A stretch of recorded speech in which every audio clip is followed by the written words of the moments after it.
What you know about these nights? Stacking bars to the 3-5.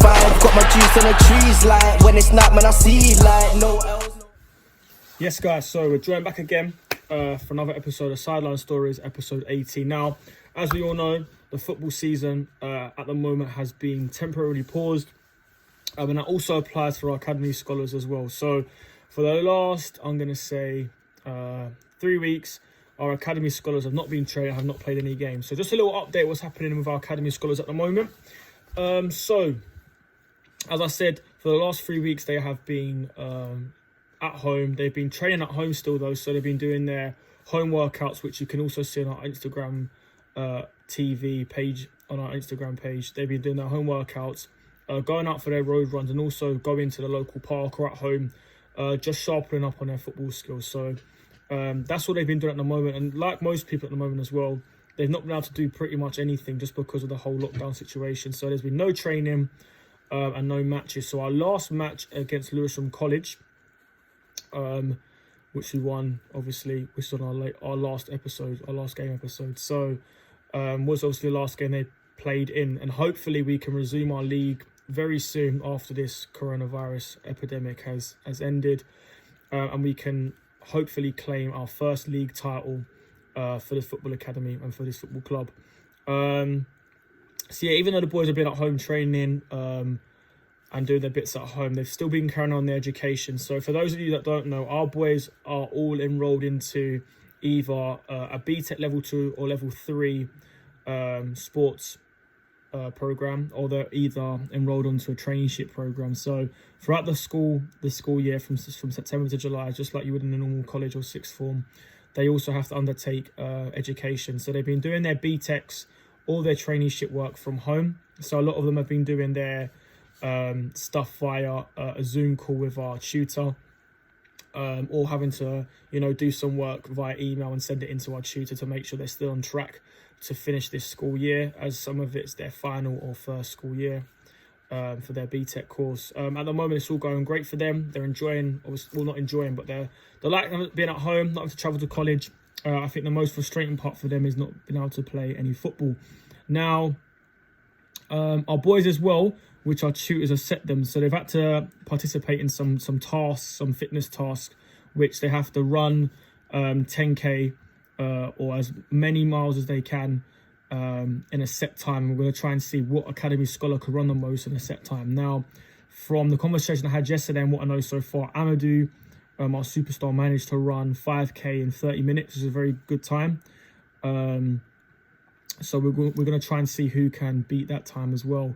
But yeah, we're hoping the boys can get back to league action very soon, especially get back to training. I know it's very frustrating for them, and we've been trying to engage with them as much as we can. Obviously, we can't physically see them, but we still keep in contact with them and making sure that they are all fine at home.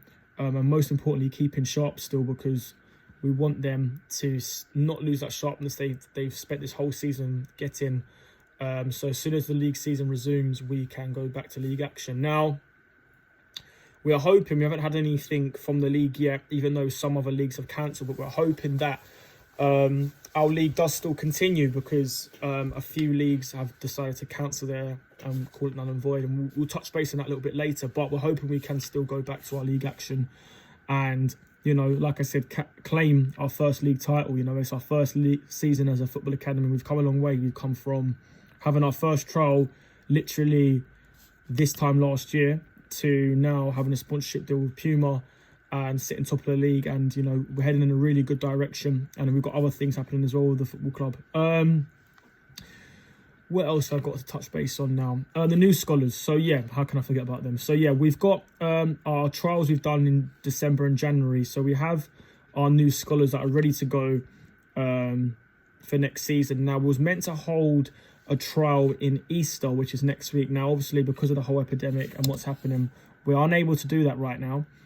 So what we're actually going to do is we're going to hold something called a virtual trial, which is, it is a virtual trial, but it's more like a Q&A with the coach and tutor for players and parents to tune into. So we're not going to do it next week. So the end of the month, at the end of April, we're going to hold a Q&A trial day. So that's for players like yourself or any parents watching, you can, on that day, we'll fit you in a small time where you and your child can, or yourself and your parent can sit down with us, and we can talk you through how the academy works. We'll talk about your footballing career, so where you've played so far, and stuff like that. And then once obviously this epidemic is finished, we can then get back to our trials, and we're going to hold a really big bulk of trials. So anyone that was interested in them dates, we can get you straight into our academy for a trial. And if you meet the criteria, we can get you in for next season. Now, our current new scholars, we've got I think we've got 30 new scholars so far. They're all raring to go. They've all been joining in our challenges for next season as well, which is fantastic. And on our social media pages as well, a few of them have managed to join in our latest stay at home challenge as well. So it's good engagement for them. We did have plans to obviously get them involved a little bit earlier, because we do evening sessions with our current academy scholars. We wanted to get them involved in, but because of this whole epidemic, it's a bit it's impossible for us to do that now. So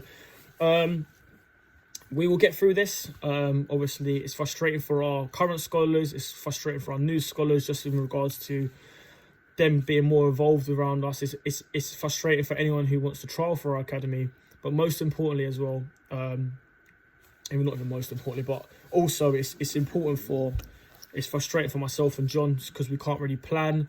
We can't really keep up the same intensity we've been applying for the whole season. And as well, we don't really want to be robbed of the league title. You know, we've got 4 games in hand, and it would be very frustrating if we couldn't obviously claim the league title and claim what was ours deservedly. But we're going to touch base on that a little bit later on as well. But yeah, I think that was a little bit of the update from the academy so far. In regards to Puma, so I did touch base on this briefly on the small Instagram video I sent out. So as you can see right now, I'm wearing our new Puma bench jackets, which the coaches will be wearing and the academy scholars will have access to for next season.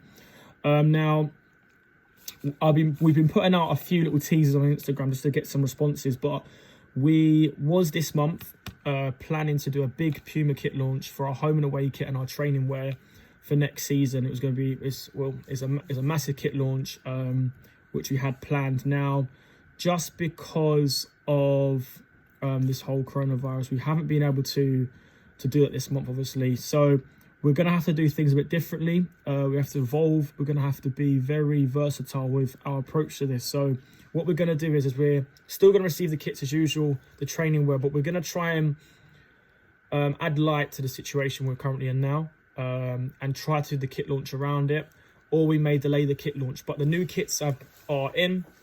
We're just waiting for them to be sent to us, and obviously our other training wear as well. And I can tell you now, they are fire. They are. We spent a lot of time planning it, preparing the kits, the look, what it's going to look like, the little details in it as well, and they are really good, especially the training wear, and the home kit as well has a special touch to the home kit. But yeah, that will be out very soon. And just because I know, especially with our current training wear, pardon me, we had a few requests from people on our Instagram page and other social media accounts asking, you know, can they get access to the training wear now? Just because of our previous manufacturers, we weren't able to get them in as quickly and stuff like that. So, but for this time now, anyone that's interested in buying some of our merchandise, you're more than able to. So Puma are actually setting us up a small account where anyone who wants to buy the kit can go online and buy it themselves without having to go through us, which makes our life a little bit easier, because obviously we're just trying to focus on the football, but also making sure that everyone has accessibility to our training wear, because what we're trying to do as a brand, we're trying to really build the brand as big as possible and make ourselves one of the most recognisable football academies in London, and then obviously reach out further and further, because we have all the qualities to, you know, do that, as we believe we are one of the best, well, the best football academy in South London, and we've got a track record for that. But yeah, I think that's mostly everything on the football academy so far. All the boys are doing well. John's doing well. Everyone's self-isolating and keeping themselves quarantined. They obviously have to leave the house when they need to, but other than that, the only person really doing anything is myself, and that's just because we We still work in primary school, so I have to, from every now and then, go to a primary school just to engage with the children that are there, because some schools are open for the key workers. Now, the next thing we're going to touch base on is just the current footballing matters. So, the Premier League at the moment and all leagues have been paused. That's the word I'm going to use. I'm going to call it paused. It's like if you're watching TV, just pause it.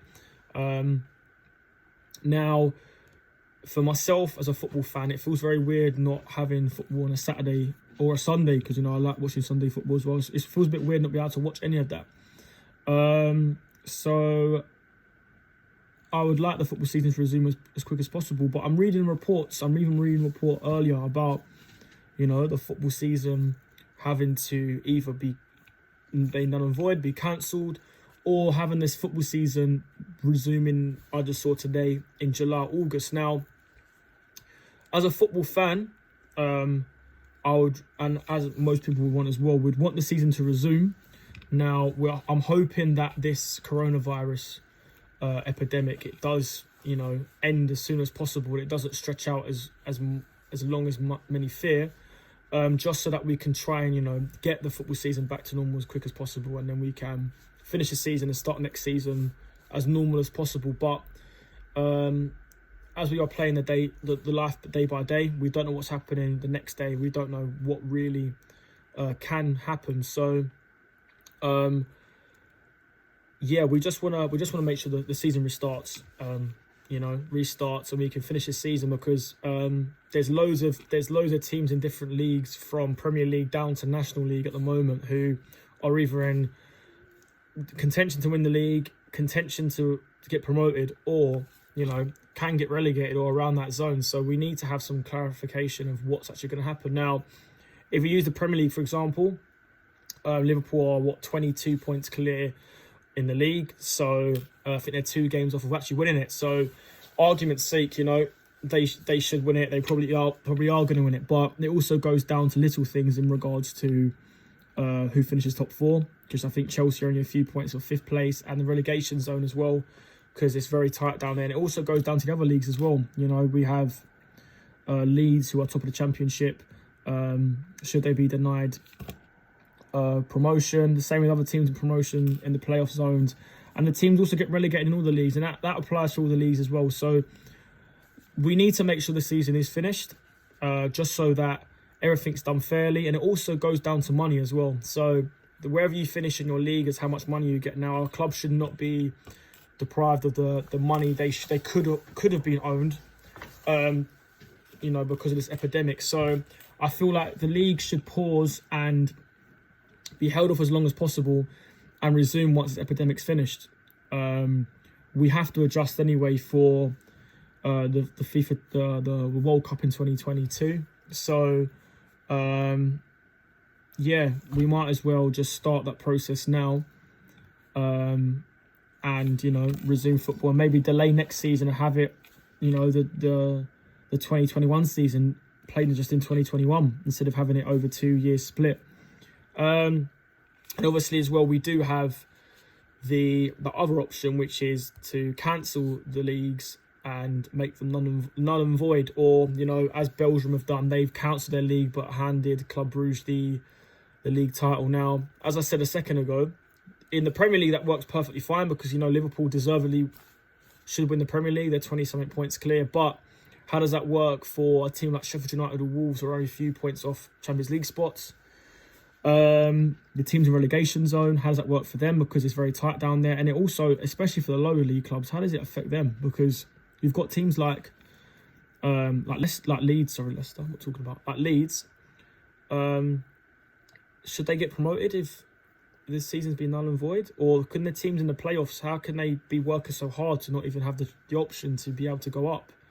And it's a very tough one, and that's why I do think that the season should be stretched out as long as possible, and we just do wait. I mean, hopefully, like I said, this epidemic does end soon, and we can resume normality as soon as possible. But obviously, we have to think about people's healths, and we have to get through this, and it's a waiting game at the moment. So hopefully, we can, you know, this doesn't take too long, and we can resume some sort of normality and get the football season started on as quick as possible, and then we can actually try and see if Liverpool do deserve to win the league, and stuff like that, really. But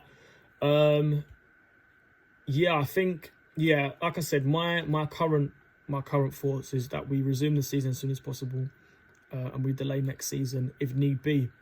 Now, if we go down to the non-league now, there's I think I can't remember what step it is, but a lot of non-league leagues have been, I think from step 3 downwards, have been cancelled and made null and void. Now, to me, that seems like some sort of joke.